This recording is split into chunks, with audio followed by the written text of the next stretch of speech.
얼마 전 미국의 유력 경제지에는 이런 문장이 실렸습니다. 한국 위기를 기회로 바꾼 아시아의 신화. 불과 몇 년 전만 해도 다른 문장이 떠돌았습니다. 한국은 3주도 못 버틴다. 핵심 소재와 장비가 끊기면 삼성도 현대도 LG도 결국 멈출 거라는 예단이었죠. 그때 국제사회의 분위기는 단순했습니다. 한국은 일본에 과도하게 의존한다. 부품 하나가 막히면 전선 전체가 멈춘다. 표현은 냉정했고 전망은 차가웠습니다. 하지만 지금은 정반대의 문장이 나옵니다. 한국이 새로운 표준을 만들고 있다. 세계 공급망의 중심이 한국으로 이동한다. 투자 보고서는 한국과의 동맹을 리스크 해지가 아니라 성장 옵션으로 다시 적고 있습니다. 이 변화는 우연이 아닙니다. 누군가 발급한 인증서 한 장으로 생기지 않습니다. 수만 건의 실험, 수많은 실패의 기록, 수년간의 땀과 인내가 만든 결과입니다.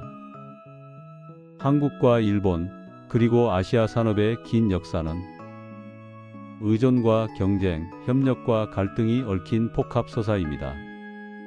일본은 원천 기술과 정밀 소재에서 강했습니다. 미세한 오차도 허락하지 않는 집요함, 오랜 노하우와 특허, 장인 정신이 거대한 성벽이 되었죠. 한국은 생산 기술과 공정 최적화에 강했습니다. 속도, 수율, 단가, 납기. 만들어내는 힘에서 세계 정상급 평가를 받아왔습니다. 한쪽은 설계자, 다른 쪽은 실행자. 오랫동안 균형이 유지되는 듯 보였습니다. 기자 시절 일본 나고야의 한 소재 회사를 취재했습니다. 회사 임원이 제게 조심스레 물었습니다. 한국이 우리 없이 얼마나 버틸 수 있겠습니까? 그때는 반박하기 어려웠습니다. 그만큼 원천 기술을 쥔 손의 힘이 강력했으니까요. 하지만 불과 5년. 길게 잡아도 10년 안에 국면이 바뀌었습니다. 한국은 추격자가 아닌 게임 체인저로 평가받기 시작합니다. 쫓아가는 속도가 아니라 문제를 새로 정의하고 해결하는 능력 때문에 말이죠. 이 변화의 핵심에는 사람이 있습니다.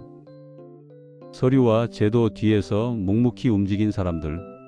오늘 이야기는 그 사람들의 이야기이기도 합니다. 2019년 여름, 일본이 특정 핵심 소재 수출을 제한했습니다. 세계 언론은 빠르게 반응했습니다. 핵심 소재가 끊기면 한국 산업은 멈춘다. 메모리, 디스플레이, 배터리까지 연쇄 타격이 올 것이다. 저 역시 기자로서 현장을 지켜보며 스스로에게 물었습니다. 정말 버틸 수 있을까? 한국의 긴 사슬 중 하나가 끊어지면 전체가 무너지지 않을까? 그때 한국이 선택한 길은 세 가지였습니다. 첫째, 국산화. 안 되던 분야라도 도전했습니다. 실패를 전제로 연구 계획을 세웠고 실패를 자산으로 쌓는 시스템을 돌렸습니다. 둘째, 다변화. 조달선을 넓혔습니다.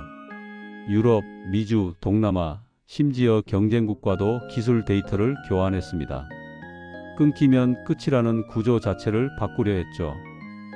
셋째, 공정혁신. 같은 결과를 다른 방법으로 뽑아냈습니다. 필요 조건을 하나로 고정하지 않고 대체 경로를 여러 갈래로 만드는 방식이었습니다. 실험실 노트는 빨간 X표로 가득 찼습니다. 하지만 X표는 잘못의 흔적이 아니라 정답으로 가는 좌표였죠. 이 시점부터 세계는 조용히 시선을 바꿨습니다. 한국이 진짜로 움직이기 시작했다. 국산화라는 단어는 쉬워 보이지만 실제로는 세계의 높은 벽을 넘어야 합니다. 첫째, 품질. 나노 단위에서 흔들림이 없어야 합니다. 온도, 압력, 촉매, 순도, 불순물. 하나가 살짝 비틀리면 전체 수율이 무너집니다. 둘째, 가격. 아무리 좋아도 비싸면 채택되지 않습니다. 세계 고객은 냉정합니다. 수치와 비용, 리스크를 같은 표에 올려놓고 판단합니다. 셋째, 신뢰. 오늘 잘 나왔다고 내일도 같은 품질이 보장되진 않습니다. 정치적 압박이 와도 멈추지 않는 공급, 예상치 못한 변수에도 버티는 체력. 이건 숫자만으로 증명되지 않습니다. 시간의 시험을 통과해야 합니다. 외신 기자 시절 글로벌 고객을 인터뷰하면 항상 같은 질문을 받았습니다. 정말 3년, 5년을 같은 품질로 공급할 수 있습니까? 가격은 유지됩니까? 만약의 상황에도 라인이 서지 않습니까? 한국 기업들은 쉽게 약속하지 않았습니다. 대신 밤을 새웠고 실험을 반복했고 데이터를 축적해서 답했습니다. 제가 만난 한 연구원은 이렇게 말했습니다. 성공한 날보다 실패한 날이 10배는 많았습니다. 하지만 그 실패가 우리를 속이지 않았습니다. 실패가 쌓여 신뢰가 됐습니다. 이 집요함이 결국 문장을 바꿨습니다. 한국은 3주면 무너진다에서 한국은 3년, 30년의 파트너가 된다로. 반전의 순간은 뜻밖의 가까운 곳에서 왔습니다. 멀리 있는 구원자도 우연한 행운도 아니었습니다. 바로 우리 곁의 사람들이었습니다. 현장의 시니어 장인, 수십 년 동안 같은 공정을 돌봐온 기술자. 그의 손끝은 수치가 미처 잡아내지 못한 느낌을 알고 있었습니다. 온도는 이 수치지만 체감은 반보 낮춰야 한다. 소재의 결은 수치보다 먼저 반응한다. 젊은 연구원. 그 감각을 수치로 번역했습니다. 센서를 더 달고 로그를 더 남기고 AI로 변수 조합을 무수히 돌려 최적점을 찾았습니다. 대기업은 투자와 품질 책임을 졌고 중소기업은 민첩함으로 틈새를 메웠습니다. 대학과 연구기관은 인력과 지식을 공급했고 정부는 실패를 기록으로 남길 수 있게 제도를 손봤습니다. 저는 한장일의 말을 잊지 못합니다. 기술은 기계가 만드는 게 아닙니다.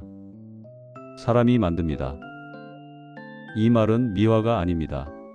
기계와 수치는 인간의 손과 머리, 협업과 신뢰가 있을 때 비로소 완성됩니다. 그날 이후 한국의 그래프는 완만하지만 꾸준히 올라갔습니다. 넘어져도 다시 서는 그래프. 숫자 뒤에 선 사람들의 얼굴이 보이는 그래프였습니다. 이야기가 마음에 와닿으셨다면 지금 구독과 좋아요를 눌러주세요. 여러분의 작은 손길이 이 채널을 움직입니다. 저 박성민이 해외의 시선과 세계의 반응을 앞으로도 라디오처럼 차분히 전해드리겠습니다. 그리고 마침내 그 순간이 찾아왔습니다. 양산 기준을 통과하는 수율. 테스트 리포트에 찍히는 패스 도장. 샘플이 반복 생산으로 반복 생산이 장기 계약으로 이어지는 장면. 해외 고객의 표정이 달라졌습니다. 대체제가 아니라 첫 번째 선택지로 한국을 올려놓았습니다. 외신의 문장은 더 분명해졌습니다. 한국산 주류 공급원으로 격상. 메이드 인 코리어 글로벌 표준이 되다. 이제는 한국의 가격표와 일정표가 세계 공급망의 기준이 되는 분야가 늘고 있습니다. 한국 기업의 공정 스펙이 참조 표준처럼 인용됩니다.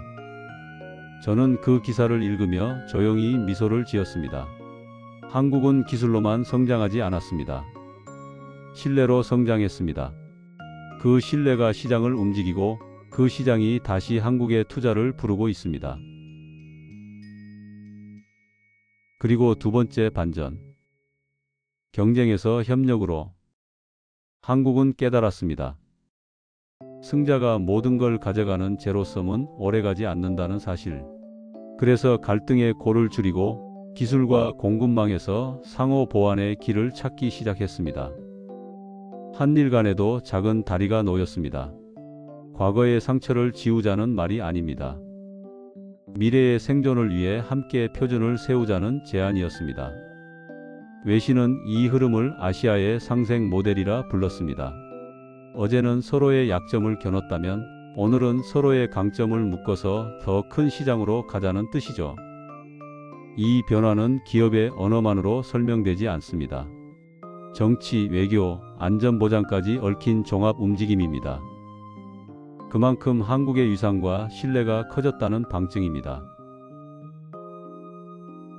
어르신 여러분, 오늘의 주인공은 기술 그 자체가 아닙니다. 사람의 집념입니다. 급할수록 한 박자 쉬고 힘들수록 한 겹 더 정밀하게. 숫자를 믿되 숫자를 만든 사람을 더 믿는 문화. 우리는 위기를 기회로 바꾸는 연습을 많이 해왔습니다. IMF, 글로벌 금융위기, 수출 규제, 팬데믹. 그때마다 한국은 넘어지되 오래 늙지 않았습니다. 넘어질수록 빨리 서고 설수록 더 멀리 봤습니다. 그래서 한국은 오늘도 내일도 세계를 놀라게 할 것입니다. 큰 소리 대신 묵묵한 결과로. 오늘도 끝까지 함께해 주셔서 감사합니다. 저는 국제정치평론가 박성민이었습니다. 다음 시간에도 세계를 놀라게 한 한국의 이야기로 다시 찾아뵙겠습니다.